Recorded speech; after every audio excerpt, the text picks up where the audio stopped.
One man is being victimized by our own government. One man whom they fear, yet whom millions love. One man who is willing to take the poison arrows of lawfare. One man whose voice has been taken away by a corrupt judge operating in a corrupt system. One man who has been ridiculed and insulted. One man who refused to back down. One man who refused to back down.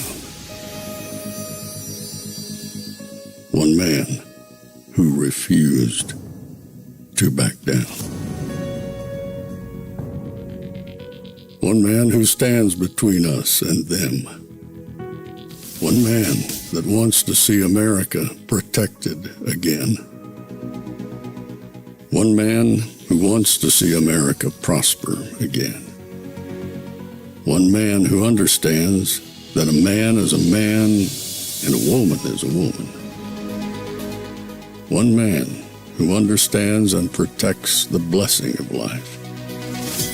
One man who wants to restore American exceptionalism. One man who once again wants to make America that shining city on a hill for all to see. A place where all the people of the world glowingly set their eyes upon. America. One man who unashamedly wants to make America great again. That one man is Donald Trump.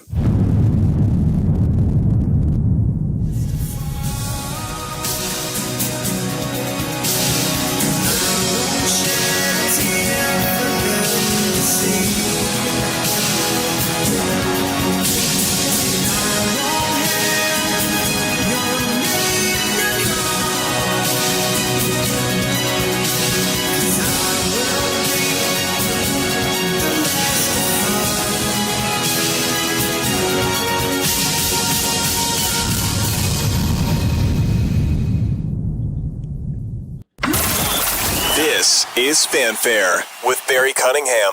Welcome, all of you night owls. You guys here for the China summit with Xi Jinping and President Trump. Got a lot to talk about, trying to figure out what we can fit in, what we need to bump, possibly to tomorrow. Excuse me. What took me so long was I was trying to record an interview that Marco Rubio just had with Sean Hannity, and I didn't have time to edit it, so it's a little bit raw, and I may have to fast forward. Well, I will be fast forwarding through the commercials, but in any event, I wanted to see if you guys, we can watch this. President Trump is there, when they say he's leaving the hotel, I'll show that. And of course, when the event starts, we will get to that as well. But I'm pressed for time, so I want you guys to be able to listen and hear this interview with Marco Rubio. Marco Rubio, here we are on board Air Force One. We're headed to China. These meetings are very critical. I mean, my first question, do you view China as our top geopolitical foe? Yeah, it's both our top political challenge geopolitically, and it's also the most important relationship for us to manage. I mean, it's a big, powerful country. It's going to continue to grow, but we're going to have interests of ours that are going to be in conflict with interests of theirs. And to avoid wars and maintain peace and stability in the world, we're going to have to manage those. There are clearly areas where they're so important for the United States that we're going to have to raise those issues, and we'll continue to do so. The president's going to continue to do so. There might be some areas of cooperation too, and we want to make sure we don't walk away from those. It's interesting. The one thing the president always says, he's America first.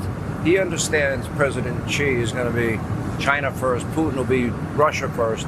I think having that understanding is a little bit unique, historically speaking, as if we should be surprised that they put their country above ours. Actually, foreign policy and national security matters work best when you understand that point. Every country should do what's in the best interest of their country. And then where there are areas of alignment, where what's in our best interest and their best interests are aligned, that's where you have cooperation, that's where you have alliances, that's where you have strong bonds of friendship. When there's conflict, that's between what they want and what we want. That's where the work of diplomacy and these personal relationships between the leaders are so critical. And there are times when some of those issues of conflict are irreconcilable. I think Iran is an example of that. The clerical regime wants to have a nuclear weapon, and the world, led by President Trump, says that's completely impossible, cannot happen. So unfortunately, there's some areas like that where it comes up. But there are areas where if we can find areas of commonality, that's very powerful and important. But we will have to manage these bilateral differences because they're very significant. And when it's two big, powerful countries, that falling apart could have tremendous significance on the global economy and on global peace. I want to get back to Iran in a second. Let me stay on China. Trade, tariffs, intellectual property theft, Taiwan, their help of Iran, I think, is part of it also. Yeah, all those topics will come up. There's no doubt about it. In the case of the Indo-Pacific, Taiwan, and so forth, it's not in China's interest or anyone's interest for there to be any sort of forced change in the status quo. I think stability there is very important. We've made clear to them, that any support for Iran would obviously be detrimental for our relationship. That obviously is going to come up in this conversation. On trade, look, the United States is very clear. We have to be able to make our own stuff. We cannot depend on China or any country for that matter for 100% of anything that we need. When you depend on any other country for 100% of what you need, you're very vulnerable. Likewise, China wants the world to be dependent on them for 100%, because it gives them strength and leverage. So that's a perfect example of an area in which our interests are not aligned. But the president's very committed to bringing back factories, bringing back industrial capacity to the United States, and diversifying where we get our rare earths, our critical minerals, our supply chains. President Trump has described President Xi to me in interviews as stoic, all business. No niceties in that sense, although there will be a state dinner. Now, I know this is your first trip to China, but not your first go around with China. Yeah. Well, look, their system is very disciplined. It's very focused. When you speak to them, they have an agenda. They go through that agenda. The president's style is quite different, but they seem to have a very good, at least interpersonal relationship, and that's important. Look, the differences between the countries remain, but the ability to manage it becomes not easy, but easier when the heads of state have a good working relationship, and they seem to. Yeah, well, I think so too. What would you say, what is your read on President Xi? I mean, you read that their economy is struggling. You read that he's isolated. You read both Putin and President Xi have a pretty high degree of paranoia. What is your read as you look at President Xi from a distance going into the meeting? Yeah, I think my read has been what I think has been for a while, and that is China has a plan. I mean, they clearly view themselves, they believe they will be the world's most powerful country. They'll surpass the United States, and they have a plan to do it. And they're executing on that plan, and I don't blame them. If I were the Chinese government, I'd have the same plan. We, on the other hand, don't view it that way, and we don't want to see anything. We're not trying to constrain China, but their rise cannot come at our expense. Their rise cannot come at our fall. So there's an area where we're just going to have a difference of opinion. But my view of them and of the government in China is they're very confident. They have a plan, and they're trying to execute on that plan, which is fine. I understand that from a nation-state perspective, but when that plan is in conflict with the national interest of the United States, we need to do what's right for the United States. And that'll come up on this trip, but more importantly, that'll be a feature of this relationship for a long time. If you had, it's kind of hard, it's not a fair question to ask, but if you had a goal coming out of this summit, because this is a big deal, that you're going, that the president is going, the Secretary of Defense is on this plane, and so many others, and every top business leader in America is going on this trip. It's kind of crazy. If you had a goal, what you would like, you would say would be, how would you define a successful trip? Well, I think it's already a success because we're going, and we're going to be able to talk to them as opposed to at them. One thing is to exchange phone calls, and another thing is to put out messages and press releases and statements. But when the leaders are actually engaging personally, not just the president to president, but me with their foreign minister and Pete Hegseth with their defense minister and so forth, it creates channels of communication that can prove valuable in a time of potential conflict or where there might be heightened tension. So that's important. I also think, and we're not prepared to announce this yet, but there are a couple of unique areas of cooperation that we can work together on. The obvious ones are obviously fentanyl precursor production, which China because their system can do this, can really crack down on that. That would help lower fentanyl deaths in the United States. And there are a couple other areas of international relations where perhaps we intend to talk to them about discreetly. We're not going to announce it in the media, but areas that we both share some concern over. I have a friend of mine. He's a great inventor, and the level of intellectual property theft not just impacted his entire business, but it's impacting many American companies. Big issue? That's right. An enormous issue, and one that we're going to continue to raise. Even as we try to protect our companies and our competitive advantage, we're going to raise that with them. I don't think there's any point in denying that. The fact of the matter is that a lot of the advancements, not all, but a lot of the advancements you've seen in the commercial sector, in the industrial sector, in the technological sector in China is a product of intellectual property theft and or reverse engineering, which is the same thing, of our own technology. So that Okay, so I'm probably going to I got to come back to this. We'll see the rest of it, but we're starting to see movement here. So with that happening, let's go ahead and take a look at what's going on. We'll cover all of this live for you well into the next hour. I welcome my friend, my colleague, Bill Hemmer is here on set with me. Obviously, with everyone coming out, I would say that the moment is here. Good morning to you, Sean, and good evening to our viewers back home in the U.S. I see the ambassador, David Perdue, who we had on a program earlier in the week. He's been on his post exactly 1 year as of today.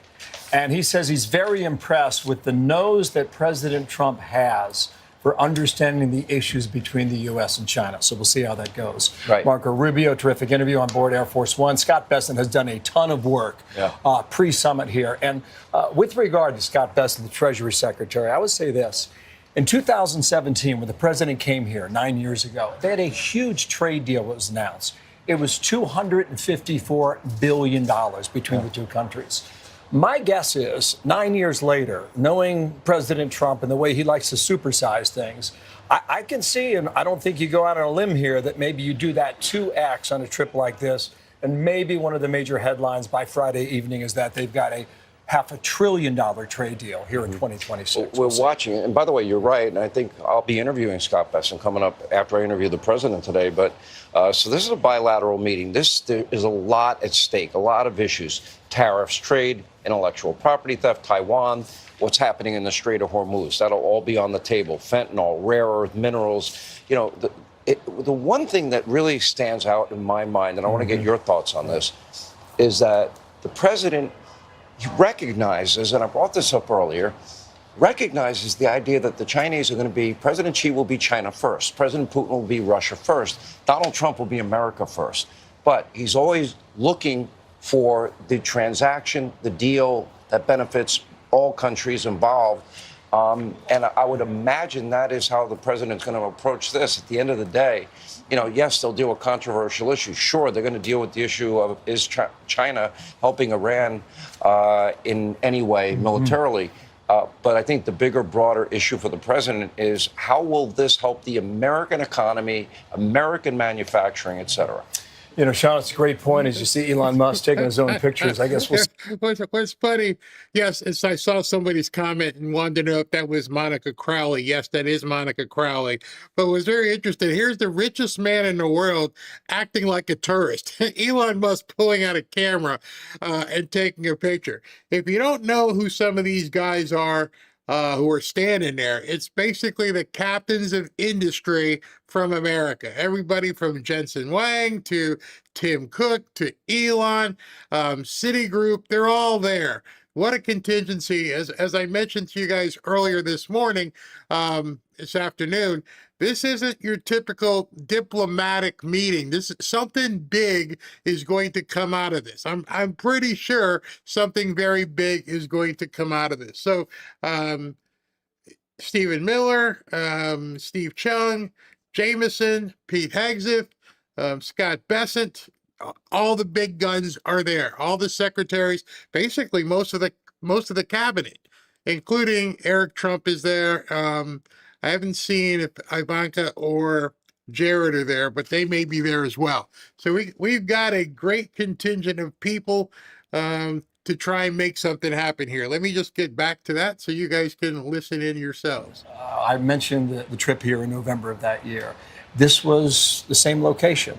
where they had a lot of school kids who came out, made a wonderful show of it, flags from both countries that we'll see again momentarily. And also, you're going to see a military show of force here on behalf of the Chinese government as well. You look at it, we discuss it, and I always refer to China as America's top geopolitical foe.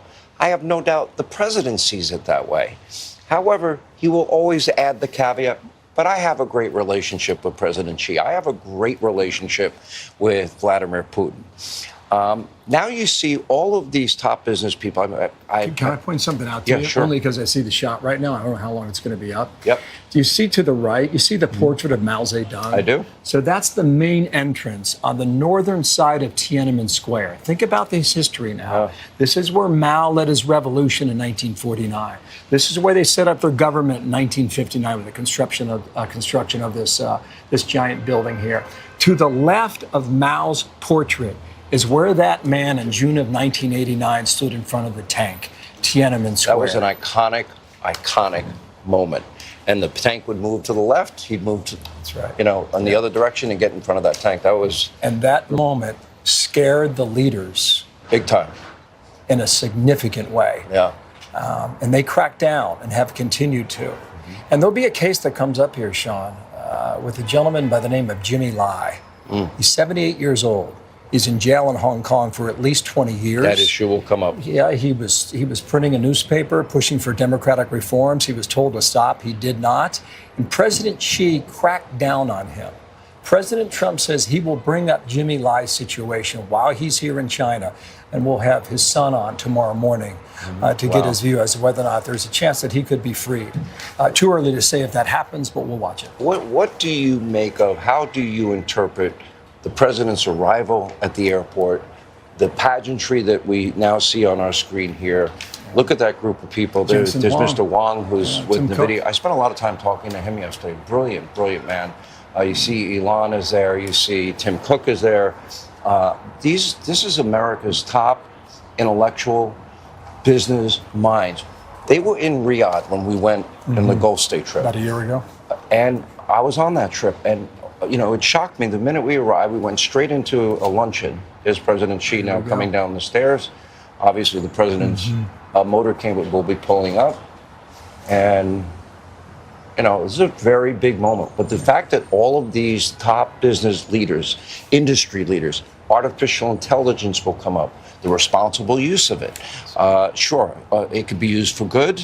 It could be used for nefarious purposes as well. But this is, when you see a moment like this is history in the making. They rolled out, literally, the red carpet. I thought it was for Peter Doocy, but it's really for President Trump. You know what this tells me, Sean? Yeah. This right here is about a relationship. Whether it's in business or in sales or whatever line of work you're in, you learn that relationships are the most important thing in your line of work. And President Trump knows that, and President Xi knows that as well. This will be the 7th time they've met face-to-face. In this calendar year, 2026, it'll likely be the first of 4 times that they talk. I don't want to interrupt. You can see the motorcade in the background, and there you see the beginning of it now pulling up into our screen. And the motorcade, I don't know if people could catch the absolute size of it yesterday when Air Force One landed.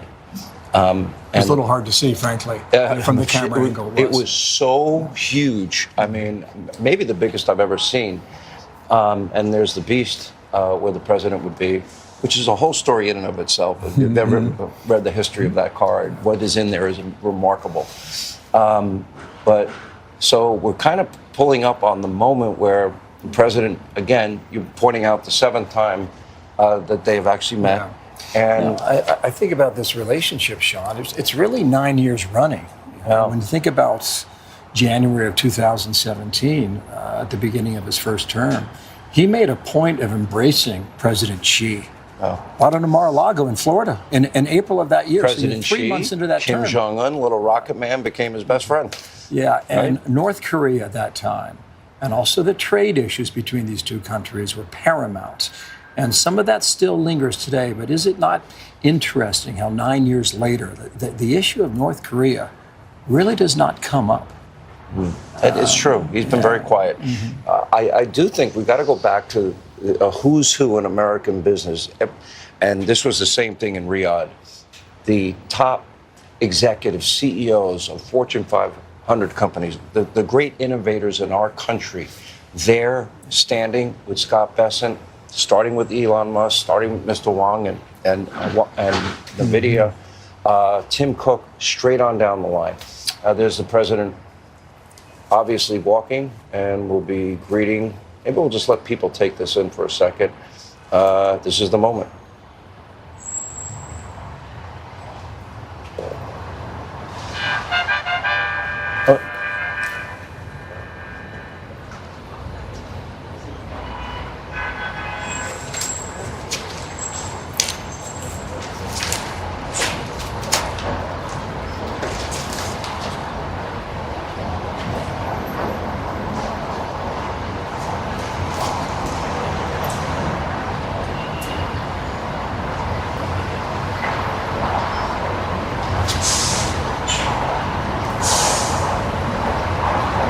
I can't help it but being in the news business as we are, would love to sit in these meetings and see what really goes on.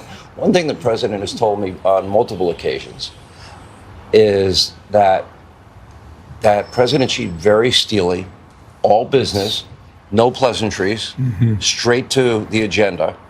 And knowing President Trump, if there's an item that's not on the agenda that is on his mind, I promise you that will be coming up, which I'm sure that at this point they're probably used to each other because they've had, this long-standing relationship. The president now meeting China's delegation and saying hello to everybody, big smile on his face.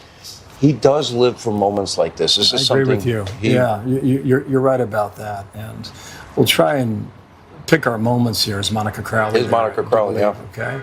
And we'll try and pick our moments here in the event that we're able to pick up some of the dialogue back. Now, this is interesting, the dynamic. President Trump meets with President Xi's, delegation. Now, President Xi's shaking Scott Bessent's hand, Marco Rubio's hand. You can see the head of NVIDIA and Tim Cook. You can see Elon Musk. There's Stephen Miller. He's shaking his hand now. James Blair, who works in the White House, would be the next person whose hand he'd be shaking. Right there, yes. Yeah. Stephen Chung is there. I see. And then again, I mean, really the intellectual property of America's great corporations there. You mentioned what could come of this, Sean, and it's. I think at the moment it's kind of a fill-in-the-blank answer. Yes, Eric and Laura Trump there. Yeah. They were on board Air Force One, flying out here from Washington. I have to plug. I did a podcast with them on Air Force One. Okay. It was unbelievable. They're going to be in the hangout, I take it. Oh, yeah. They're going to be, well, you get different.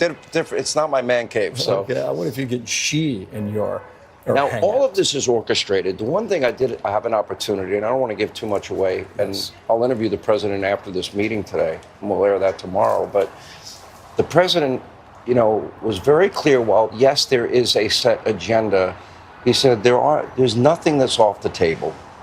And we went through. He will bring up, because he's brought it up with President Xi many times. He will bring up the issue of fentanyl. He will bring up the issue of Taiwan.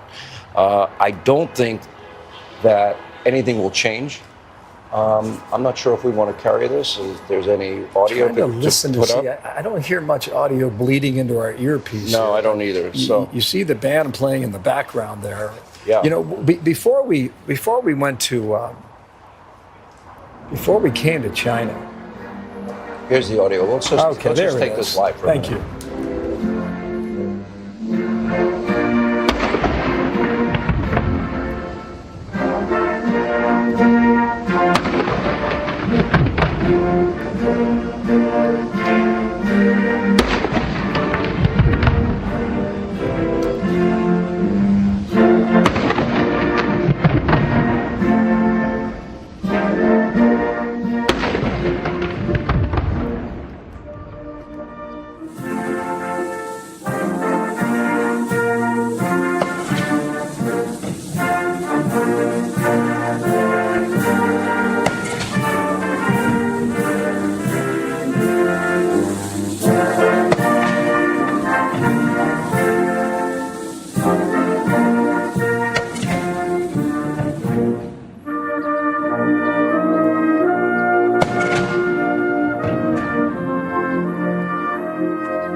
总统阁下，中国人民解放军仪仗队列队完毕，请您检阅。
Oh, wow.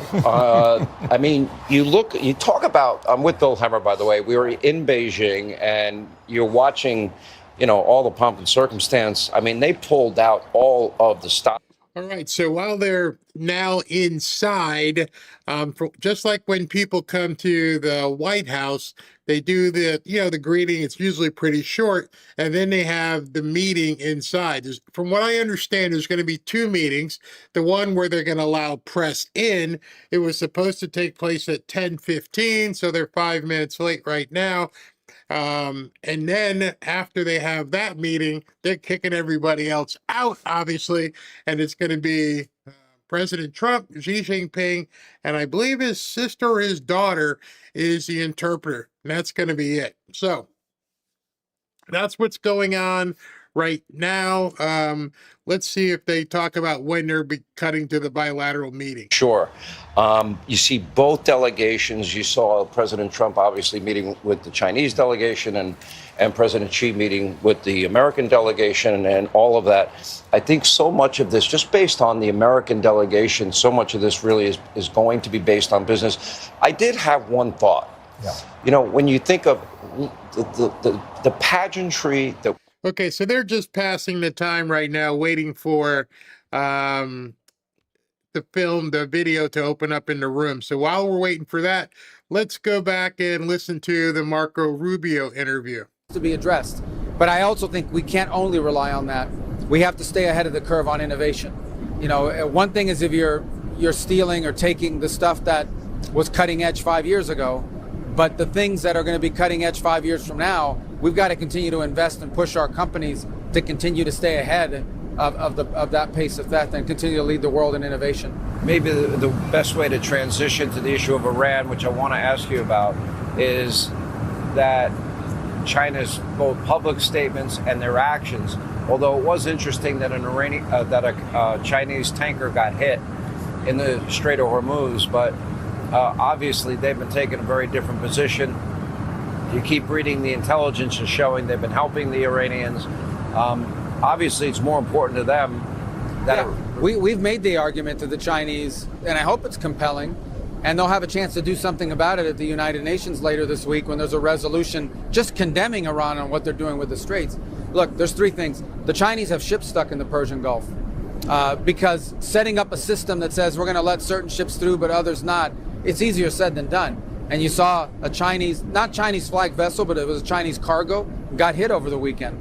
I'm sure Iran didn't do it deliberately, but they did it. It happened. And so that's why these Chinese ships are stuck in there.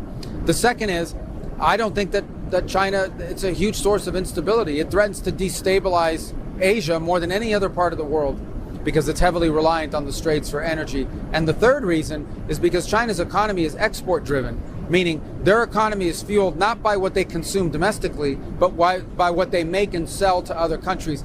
Well, if all the countries of the world economies are melting down because of this crisis in the Straits, they're going to be buying less Chinese product. and the Chinese exports are going to drop precipitously. So it's in their interest to resolve this. We hope to convince them to play a more active role in getting Iran to walk away from what they're doing now and trying to do now in the Persian Gulf. You know, I thought you had a lot of jobs by being the Secretary of State and the NSA, head of the NSA. Then you had to go in and become White House press secretary. No, Caroline is irreplaceable. I was just a pitch-in.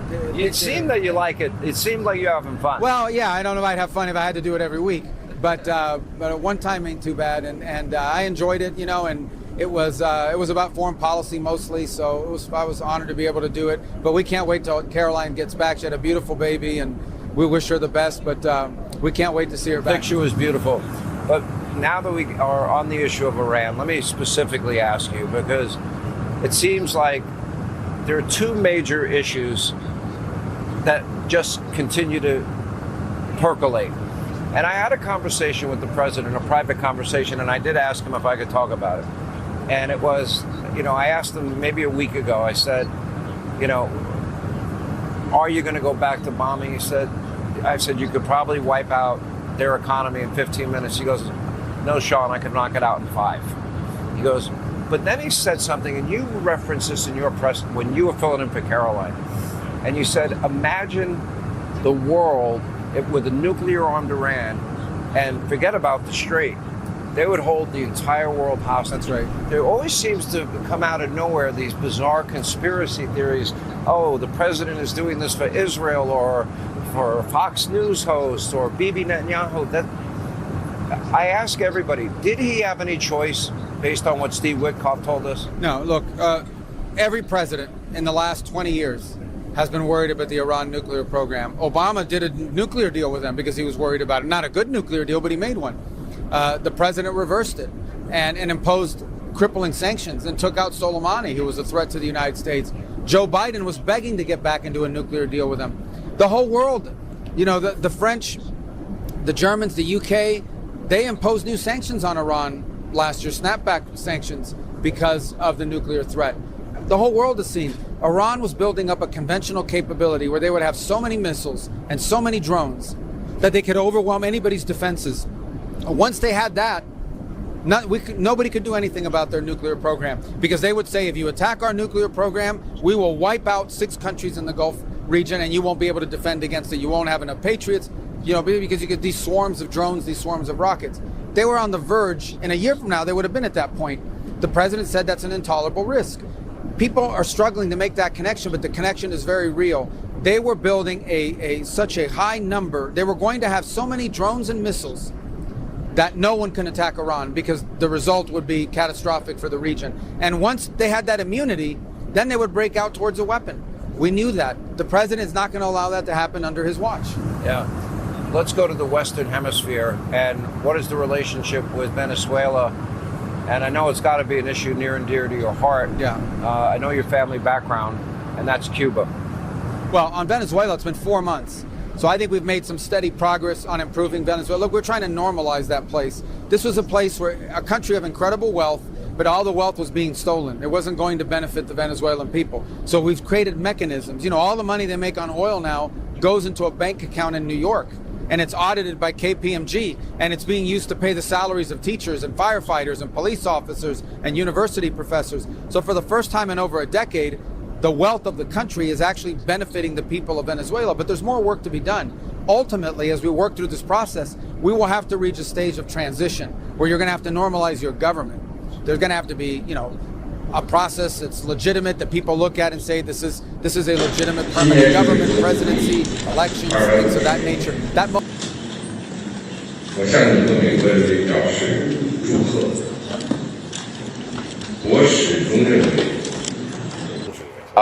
The way he tells the story is that President Xi said, I understand. And there was one... 中美关系稳定是世界的利益，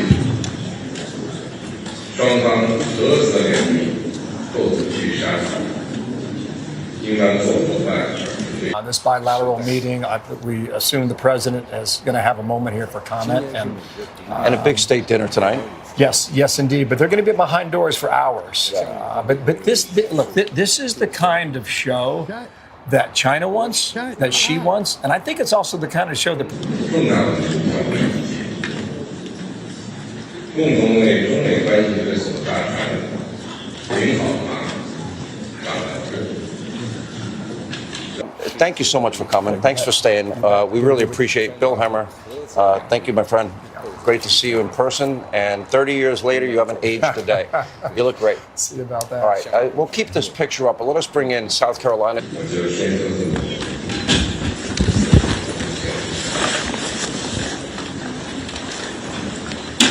Well, President Xi, I want to thank you very much. First of all, that was an honor like few I've ever seen before. And I think I was particularly impressed by those children that were happy, that were beautiful.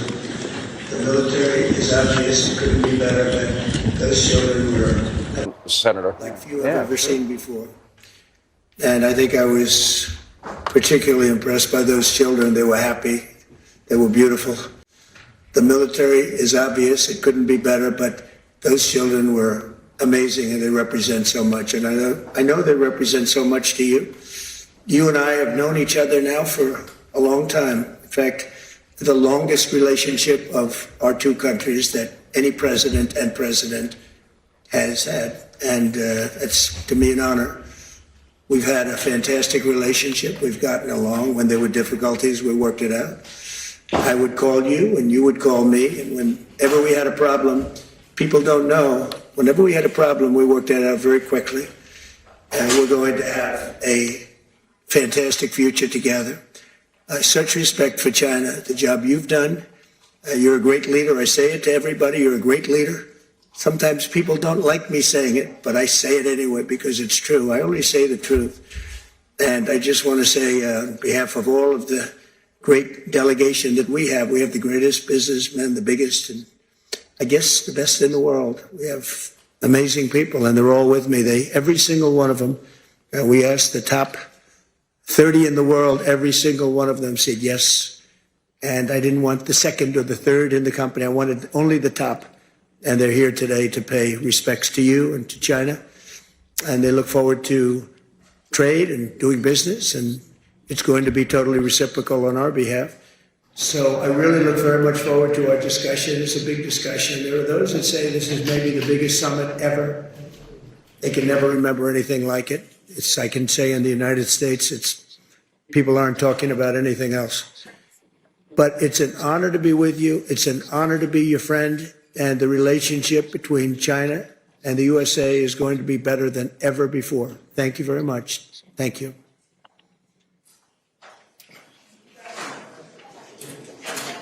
Relationship between China and the U.S. That's President Trump saying the relationship between China and the U.S.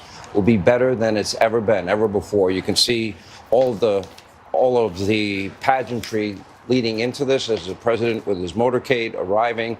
And of course, he met with the Chinese delegation, President Xi meeting with the president's delegation as we continue to cover. Looks like they kicked the press out at this point. This is the only other picture from my other feed. So I guess at this point they told the press it's time to go away, and that's all they're going to show in terms of the two, which I don't really have a problem with, because at this point, let them talk and do business. So that was the bilateral. That's probably going to be it. Let me just see, check my other feed. It looks like they're ushering everybody out. Yeah, basically they're clearing the room at this point. All right, so that's pretty much going to be it tonight. The pageantry and the initial discussion that they had as they sat down. I'll continue monitoring this and while we're talking, I'll put on Rubio's interview. We can finish. I'm going to hold the MK Ultra stuff till tomorrow. So you guys know earlier today, I I broke it out to you, and I talked to you about the MK Ultra. Well, something weird is going on. Something very weird is definitely going on, and I'm going to have a whole lot to talk to you about that tomorrow. SV, anything new on that front? I sent you something from Paulina. She had clarified. Let me see. Bring it up on my phone here because it's 45 minutes ago. Let's see. She posted about 45 minutes ago. Clarification: took documents that ODNI has jurisdiction over. Also, this did not happen today. Let me see if I have it. Yeah, I sent it to you in X. Yeah, but I got to make sure I got it set up here. When I hit this button, are you still here? Nope, it's not set up for that here. It's on the other computer. But anyway, okay. Go ahead. All right. So clarification: took documents that ODNI has jurisdiction over. Also, this did not happen today, and it was not a raid. However, it did take place, and we are just being made aware of it based on reporting, etc. So that's the only update, and that was about 45 minutes ago. And when you think about it, that's very, very interesting. From what I understand, the hierarchy is ODNI is above the other agencies, right? Isn't that what it is? The ODNI, and then below her is CIA and any other. I have it ready for you. I grokked it, so I'm always ready. I try to be ready. So the Director of National Intelligence, DNI, leads the Office of the Director of National Intelligence and heads the U.S. intelligence community, 18 agencies total. The DNI coordinates intelligence, advises the president, and manages the national intelligence budget. However, agencies like the CIA, NSA, and FBI retain their own directors, operational control, and separate reporting lines. Example, to defense or justice. The DNI oversees but does not command them outright. So who would it have been that sent the guys to go into her office and grab those files? I mean, I would think that it had to do something with John Ratcliffe. John Ratcliffe is the director of the CIA. I don't think, unless we've got rogue CIA agents just going into people's office and picking stuff up, that would have had to come from him then, correct?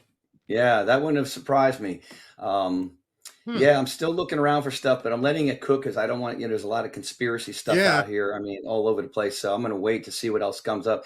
The thing is, Trump has to know about this. There's no way this happened while Daddy's not home in the office. You know how that is. Right. Daddy's away, the kids will play. No, no, I don't believe it. I know for sure is not happening. Something so big as this, like I said, I'll get into it tomorrow because it's late and I don't want people staying up till midnight. But it's crazy. And again, if you want to prepare for tomorrow, go look up MK Ultra. It's late. You may not have a chance to really dig into it. It will completely freak you out. If you haven't been up to speed on it, it will drive you batty. You might not sleep. I'll leave it at that today. Tomorrow we'll pick it up in earnest in a day show tomorrow. But the fact that they're even talking about this, the fact that it's in the news, here, let me show you something I compiled earlier while we're waiting to let you guys hear this. The CIA refused to provide information necessary to understand why analytical standards at the CIA were violated. The CIA illegally monitored the computer and phone usage of DIG personnel, their investigations, and contact with whistleblowers. These were Americans being spied upon illegally while executing duties directed by the president and under the authority of the Director of National Intelligence. One CIA contractor assisting with the DIG's investigation into the events that transpired between 2022 and 2023 was fired by the CIA one day after meeting with the DIG. When the DIG ceased operations, the CIA also took back 40 boxes of JFK files and MK Ultra files being processed for declassification by DNI Gabbard. And this just all right, so that came out in today's hearing, and a lot of people didn't really pay a lot of attention to it. I can tell you it shook Robin because she knows we've gone down that Q hole, and so she heard it and like her ears perked up. So like, wait a second, did he just mention MK Ultra in an open hearing? And I bet you there were people scurrying at that point to wonder what the heck what just happened and why did that get unleashed now? Yeah. I'm going to tell you this. There are people probably in the Democrat Party, in the deep state, who had to change their depends today. If this was just something that was brought out in a hearing and it was meant to let people know, here's where I'm taking this. Wow. Yeah. Wow. General Flynn, Mike Flynn, he chimed in 22 minutes ago on his X. He wrote, "Can we shatter the CIA into 1,000 pieces yet? Is this Johnny Ratcliffe's CIA? Say it isn't so. I'll bet the POTUS isn't aware of this raid." I don't know about that. But No. I put it this way: if he wasn't aware of it beforehand, he absolutely is aware of it now. Why aren't people thinking? I would think General Flynn would know better. That instantly, Tulsi Gabbard would be on the phone with him. John Radcliffe would have been on the phone with him. Pete Hegseth would have been involved in all this.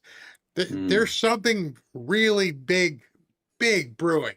Now that's why I'm letting it cook. I'm letting it cook. And understanding that most of the stuff that happened with this, the people involved are no longer here.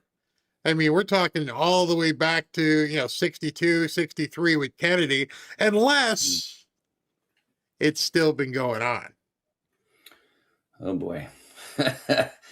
Unless tinfoil hat adjusted. I'm just saying there wouldn't be too much of an interest in disclosing things if it was people from 65 and 66, and you find out that Sirhan, he was one, or John, Lee Harvey Oswald, he was one, and you just keep going because these people just look like complete nondescript people who, well, they snapped. The guy who slithered around on the roof in Butler, Pennsylvania. Yeah. Right. He's a quiet kid. What do you mean? The guy who shot Charlie Kirk? These don't seem like people that just would all of a sudden be mastermind murderers. So what if what is Candace Owens? I'm just asking questions. What if the whole MK Ultra thing hasn't just been still going on, it's been improved. Wow.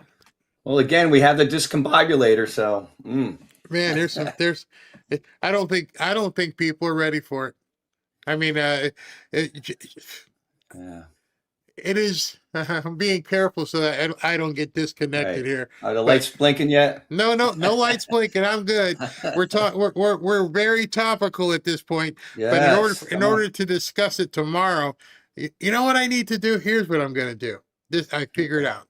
Tomorrow night, we'll dig in and we'll jump over to Rumble exclusively, and we'll start talking about some of this stuff.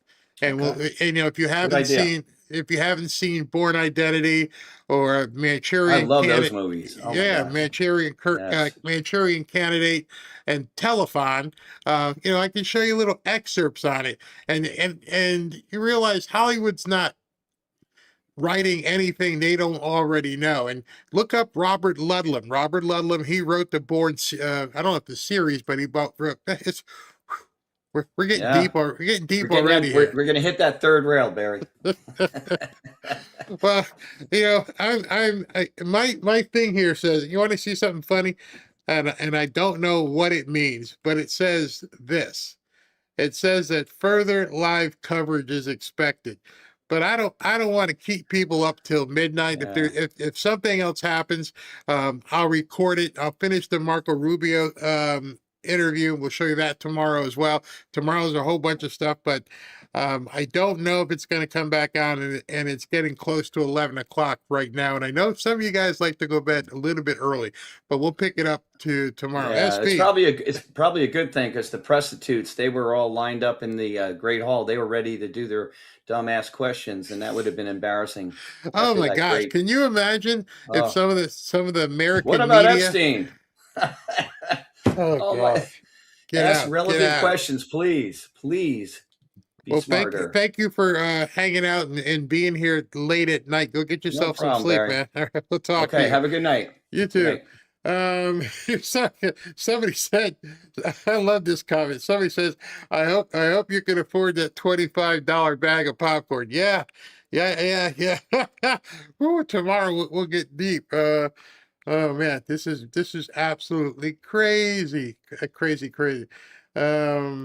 Somebody says, I get it, Barry. I knew a little about MK Ultra, but been digging for years. There's a lot of stuff out there. And the biggest part of this, excuse me, is people like me and many other people were forced to shut up. Don't even dare talk. I mean, it's 2026 now. Things might be a little bit different, but you couldn't even touch that. You couldn't. There were certain things that if you mention those words, you just disappear. Not in terms of your life, but your channel and everything else would, because they didn't want people knowing. So I'm just happy it's being disclosed, and I hope people can look back into this stuff. Somebody says in college back in 1980, a hypnotist had a bunch of students strip in front of a whole auditorium and do some stuff you would never do. Yeah, crazy stuff. All right. Let me go ahead and let me check and see if there's super chats I need to acknowledge. And then again, you know what? Instead of the after party, this is what I'll do. Instead of the after party tonight, I'll let the rest of the Marco Rubio interview just go ahead and play, and that way it's about 25 minutes, so it's the same as the after party. So that's what I'll do. There's a little bit where there's a commercial, so I'll have to probably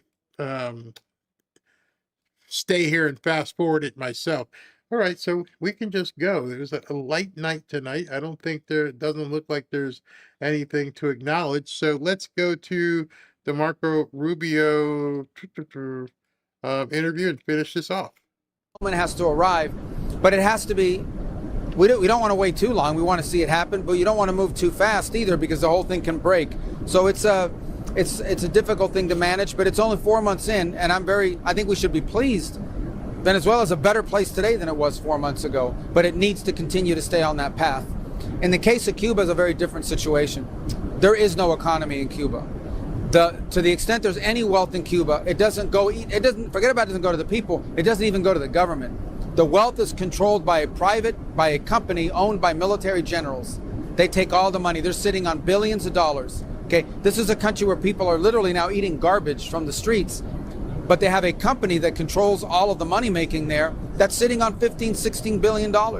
So it's a broken, non-functional economy, and it's impossible to change it. I wish it were different, but I believe, it's my personal opinion, you cannot change the economic trajectory of Cuba as long as the people who are in charge of it now are in charge of it.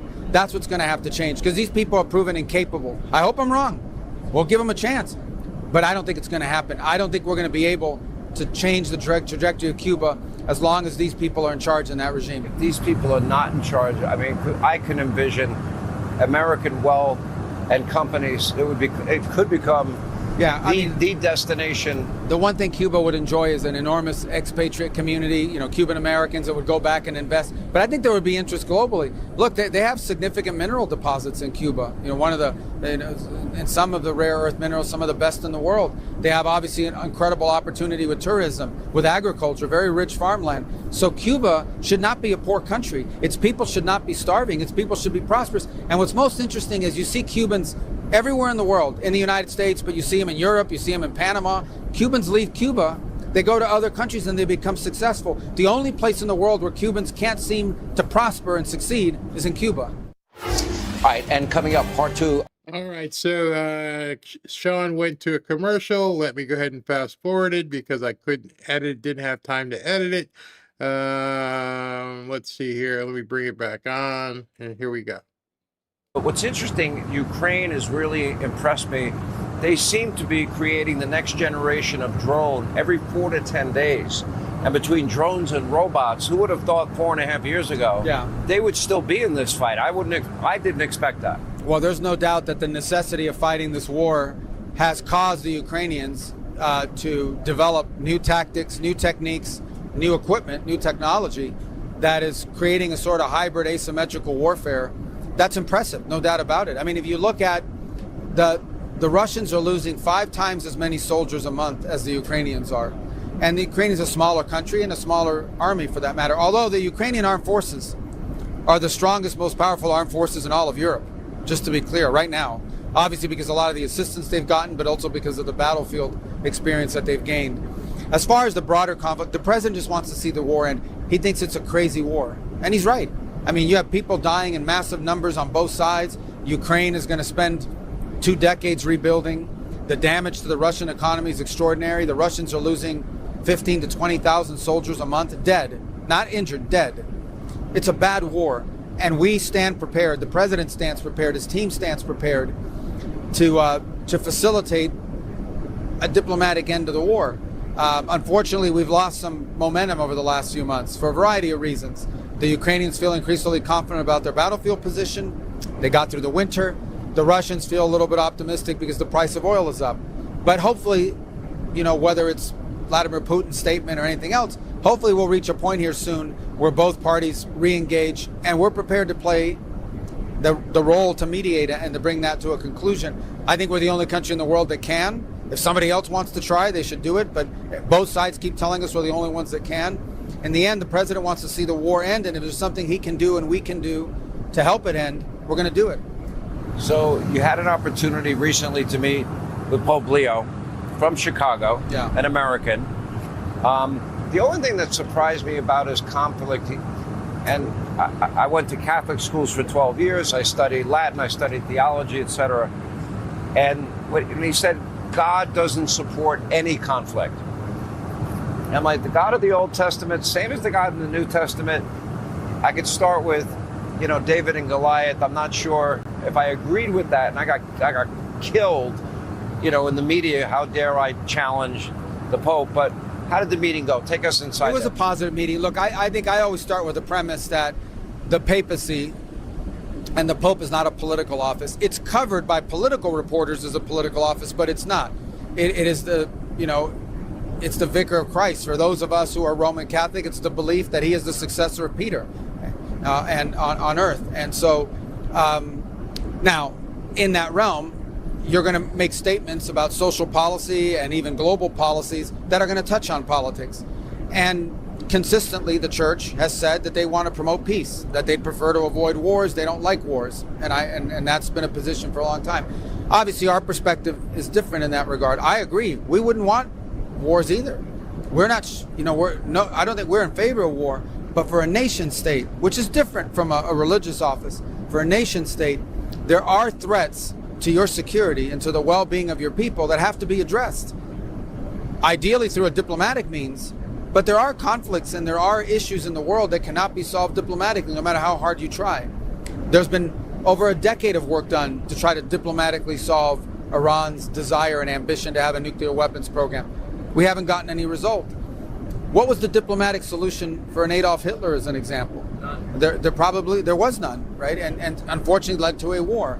So that's where I think the realm of the geopolitical is different, and has to. We are obviously guided by our faith, and we're instructed by our faith. That's the compass by which we live our lives. We also have an obligation to the national security of our country, and that has to be taken into account. That's our primary job, is to keep Americans safe. And that's why we're involved in Iran. That's why we're involved in anything we do around the world. What about the Pope? Was he receptive to your comments and what you were saying? I found him very, it's very unique because traditionally you're meeting with a Pope and, he's going to have an accent or he's going to have an interpreter. This is an American Pope. I mean, we spoke for over an hour. We talked about a lot of topics, by the way. Like Chicago baseball. I think he likes the White Sox. Well, he does. And, but this is a Pope, by the way, that understands the United States very well. Obviously, he follows our news very carefully. He's quite aware of current events in our country. But also we had a lot of other things to talk about. He's concerned about religious freedom. You know, he just came back from Africa where the church is growing very fast, but ISIS and other terrorist elements are threatening Christians in Africa. I think he's concerned about events in Latin America. He had just had a visit from the bishops of Venezuela. So he wanted to inquire as to how I thought that was going. We've actually worked with the church in Cuba. We after the hurricane, we distributed or have tried to distribute over $6 million of humanitarian aid via the Catholic Church. We've offered to do more. We've offered to distribute $100 million of humanitarian aid to the Cuban people through the church, and the regime has denied it, the Cuban regime. So there was a lot we covered. And they're starving. I don't know. I think just to be Secretary of State, that's a pretty cool jacket they gave Yeah, me. it was a gift that somebody gave me, and it's good to wear it on the plane. Look, you were a senator for all these years. I've known you for so many years. We've had a friendship for so many years. How do you compare this job to everything else you've done? Well, it's quite different, right? The work of a legislator involves constituent service, and it involves writing of legislation, committee meetings, oversight, and I enjoyed doing all of that. And it was an important era in our life. This was a very different opportunity. This isn't the executive branch. Here, you're actually executing on laws, and you're basically executing the president's foreign policy. So I enjoy the role, I enjoy the job, and I enjoy working for this president because he's willing to do what others talk about but don't do. You know, when you say, well, we can't do that, and you'll say, why? That's his question. Why? Why can't we do that? Why hasn't this been done before? He is willing to do what others are not willing to do. He is willing to solve unfinished business and not leave it for the next guy or gal. And I admire that, and it's a lot of fun to be a part of it. You know what's frustrated me is there are some that interpret the Trump doctrine, as I call it, as isolationism. Well, he took out the ISIS caliphate, took out Soleimani, Baghdadi, dropped the mother of all bombs on Afghanistan, Midnight Hammer, and he will wrap up Epic Fury. And he did make the raid on Maduro. But I see three lessons he learned in history. And this is the last question. And I see that he saw that over 100 million souls died in the last century. So if you can take out or neutralize a threat ahead of time, it's smart. I also think he learned from Reagan peace through strength. He built up the military in his first term. And I love the idea that he doesn't want to be an occupational force and doesn't want forever wars. I do, and I would just add one more element to it. America's going to be engaged in the world. This is not about turning inward, but we are going to engage in the world based on what's good for America. What's in the national interest of the United States? Does what we're doing make the country safer, more secure, more prosperous? If it does, it's in our national interest. If it doesn't, it might be a nice thing to do, but it won't be as high up on the priority list.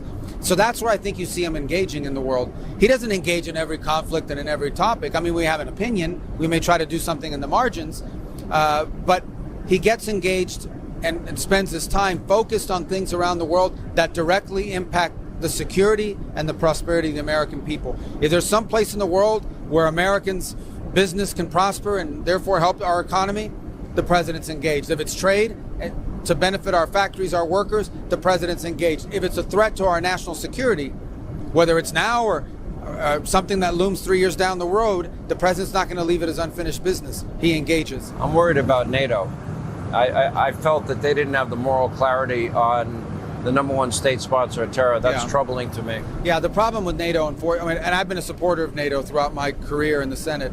And one of the reasons why I supported NATO was because it gave us basing rights. It allowed us to have bases in Europe that we could use in a contingency, like something in the Middle East, you know, where you could have planes flying from some country in Europe and actually protecting our national interest in the Middle East, as an example, or in Africa. And so when you have NATO partners denying you the use of those bases, when the primary reason why NATO is good for America is now being denied to us by Spain, as an example, then what's the purpose of the alliance? It starts becoming they're allies when they want to be kind of. And look, to be fair, there are countries in NATO that were very helpful to us. I just singling one out, Portugal. They said yes before we even told them what the question was. Poland. So there are countries that Romania, Bulgaria, others like Spain have been atrocious, just horrifying. So I do think there's some very legitimate questions to ask about NATO, and that is, what is the purpose of being an alliance whose benefit to us is these basing rights, if in a time of conflict like the one we've had with Iran, they can deny us the use of those bases. So why are we there for? Only to protect them, but not to further our national interest? This is a very legitimate question that we need to address. And we pay 2/3 of the bill. Mr. Secretary, great to see you. Thank you so much for your time.